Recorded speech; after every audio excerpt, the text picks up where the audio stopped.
បាទទូទៅទស្សនិកជនជាទីគោរពឥឡូវនេះយើងកន្លែងបញ្ចប់អារម្មណ៍ព័ត៌មានចេញពីខាងខេត្តបៃលិនដែលរាយការណ៍ដោយលោកវួយពឿនបាទជំរាបសួរលោកពឿនបាទបាទសូមជម្រាបសួរលោកមន្ត្រីនៃការនិកាចាជំរាបសួរនឹងគូពេញទាំងអស់ដែលកំពុងតាមដានទស្សនាការផ្សាយទុកជាទាំងអស់ទីគោរពបាទជំរាបសួរលោកពឿនធាតុអាកាសនៅខាងខេត្តបៃលិនខេត្តជាប់ព្រំដែនកម្ពុជាថៃយ៉ាងណាដែរព្រឹកនេះបាទព្រឹកនេះអាកាសធាតុមិនមានពលឺថ្ងៃទេបាទគឺមានមេឃវ៉ាត់បន្តិចបាទលោកពឿនមានបានទៅសង្កេតឬក៏បានទៅយកព័ត៌មាននៅឯខាងព្រំដែននៅច្រកអន្តរជាតិព្រំនៅខាងប្រទេសថៃដែរទេជាមួយនឹងកម្ពុជាបាទគឺក្រុមការងាររបស់យើងបានទៅជាប្រចាំការតម្រង់បាទនៅប្រចាំការច្រកពីអន្តរជាតិព្រំដែនបាទហើយអាចជម្រាបជូនបានទេពីសភាពការឬក៏ស្ថានភាពនៅតំបន់នោះរហូតដល់ពេលនេះយ៉ាងណាដែរបាទសម្រាប់ខេត្តបៃលិនយើងគឺការជិះចូលរបស់ប្រជាពលរដ្ឋគឺយើងចាប់ផ្ដើមបើកម៉ោង9សម្រាប់ច្រកពីអន្តរជាតិព្រំហើយទីថៃបើកម៉ោង8ហើយយើងបាត់វិញនៅម៉ោង4បាទហើយមកដល់ពេលនេះគឺដំណើរការគឺធម្មតាទេបាទហើយចំពោះបងប្អូនដែលជាប្រជាពលរដ្ឋខ្មែរក៏ដូចជាពលករចិញ្ចោថៃនោះយ៉ាងណាដែរបាទមកដល់ពេលនេះគឺឃើញថាប្រជាពលរដ្ឋពលករខ្មែរយើងដែលទទួលការនៅប្រទេសថៃក៏បានធ្វើដំណើរចេញមួយចំនួនបានចេញច្រើនហើយទាក់ទងទៅនឹងពលករខ្មែរដែលទទួលការនៅប្រទេសថៃហើយបើយើងមានក្រុមការងាររបស់ខេត្តដែលមានលោកជំទាវបណ្ឌិតបានពេញមុំហើយនឹងក្រុមការងាររបស់ក្រសួងការងារនិងរដ្ឋបាលជីវៈបាទគឺមានដាក់សហការដើម្បីទទួលពលករនៅទីនោះតែម្ដងបាទអញ្ចឹងសូមអញ្ជើញមានព័ត៌មានលម្អិតបានសូមចេញបានពេលនេះខ្ញុំមានព័ត៌មានមួយទាក់ទងបញ្ហានេះគឺថា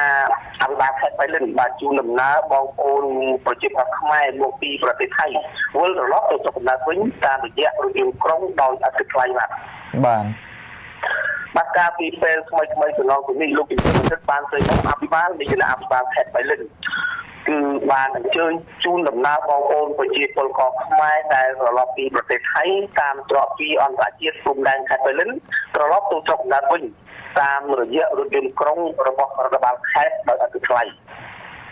លោកជំទាវបណ្ឌិតបានព្រមអភិបាលនៃគណៈអភិបាលខេត្តបៃលិនបានមានប្រសាសន៍នៅឡើងថា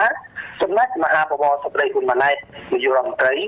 បានធ្វើការណែនាំដល់ក្រសួងស្ថាប័នពាក់ព័ន្ធកងកម្លាំងប្រដាប់អាវុធ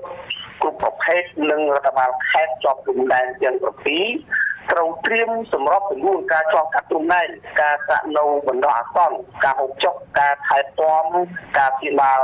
សុខភាពបឋមនិងដឹកជញ្ជូនបងប្អូនប្រជាពលរដ្ឋពីព្រំដែនត្រឡប់ទៅស្រុកកំណើតវិញដោយឥតគិតថ្លៃលោកជំទាវបណ្ឌិតបានទៅមកអភិបាលខេត្តបានមានប្រសាសន៍បញ្ជាក់ថាដោយសារស្ថានភាពព្រំដែនកម្ពុជាថៃមានភាពតានតឹងនិងដោយមានការអំពាវនាវពីសំណាក់សម្ដេចអគ្គមហាសេនាបតីតេជោហ៊ុនសែនប្រធានព្រឹទ្ធសភាឲ្យពលករខ្មែរដែលកំពុងធ្វើការនៅប្រទេសថៃត្រឡប់មកមាតុភូមិវិញរាជរដ្ឋាភិបាលនឹងរងចាំទទួលទាំងអស់ទោះបីថាមានឯកសារគ្រប់គ្រាន់ឬមិនគ្រប់គ្រាន់ក៏ដោយអនុវត្តតាមការណែនាំនេះរដ្ឋបាលខេត្តបៃលិនសហការជាមួយក្រសួងការងារនិងបណ្ដុះបណ្ដាលវិជ្ជាជីវៈបានរៀបចំទីតាំងត្រៀមទទួលបងប្អូនពលករនៅក្បែរព្រំដែនដើម្បីសម្រួលការដាក់នៅការហូបចុក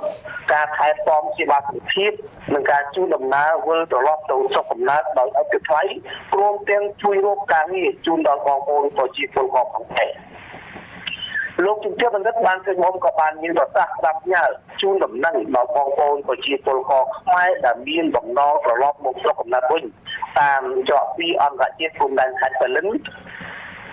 សូមទំនាក់ទំនងតាមលេខទូរស័ព្ទលេខ097 579 78 78មួយខ្សែទៀត088 369 66ក្រុមការងារនឹងរងចាំសម្របសម្រួលជូន24ម៉ោងលើ24ម៉ោងតែម្ដងបាទសូមរំលឹកថារាជរដ្ឋាភិបាលកម្ពុជាបានណែនាំឲ្យក្រសួងការងារនិងបណ្ដុះបណ្ដាលវិជ្ជាជីវៈត្រៀមជួយស្វែងរកការងារក្នុងប្រទេសជូនបងប្អូនដែលត្រឡប់មកប្រទេសកម្ពុជាវិញដោយបច្ចុប្បន្ននៅក្នុងប្រទេសយើងគឺនៅខ្វះខាតកម្លាំងពលកម្មជាមធ្យមជាង70000នាក់ ក្រសួងសេដ្ឋកិច្ចនិងហិរញ្ញវត្ថុក្រសួងថាបានពាក់ព័ន្ធត្រៀមលក្ខណៈក្នុងការជួយអន្តរាគមន៍ដល់បងប្អូនពលករខ្មែរដែលត្រូវត្រឡប់មកវិញក្នុងការសម្រួលជីវភាពប្រចាំថ្ងៃតាមរយៈកញ្ចក់អន្តរាគមន៍សេដ្ឋកិច្ចនិងសង្គមគិច្ចមួយចំនួនជាមួយគ្នានេះសមាគមធនាគារនៅកម្ពុជានិងមីក្រូហិរញ្ញវត្ថុពិនិត្យលទ្ធភាពក្នុងការជួយសម្រាលបន្ទុកហិរញ្ញវត្ថុសម្រាប់បងប្អូនប្រជាពលករដែលត្រឡប់មកពីប្រទេសថៃវិញចំពោះអ្នកដែលមានចប់បំណុលធនាគារឬគ្រឹះស្ថានមីក្រូហិរញ្ញវត្ថុទៅតាមលទ្ធភាពឬរយៈពេលកំណត់ណាមួយដែលអាចជួយទៅបានបាទនេះគឺជាព័ត៌មានពីខេត្តកលិនពីបាទសូមបញ្ចប់តែប៉ុណ្ណេះបាទបាទអរគុណណាស់លោកពឿនបាទសម្រាប់ការផ្ដល់ជូនមួយព័ត៌មាននេះជម្រាបលាហើយបើសិនបើថាមានអ្វីថ្មីមានអ្វីប្លែកឬក៏សភាពការពាក់ព័ន្ធទៅនឹងស្ថានភាពនៅព្រំដែនយើងនឹងធ្វើការទំនាក់ទំនងទៅកាន់លោកម្ដងទៀតបាទជម្រាបលាជួបគ្នាឱកាសក្រោយលោកបាទសូមអរគុណសូមជម្រាបលាបាទ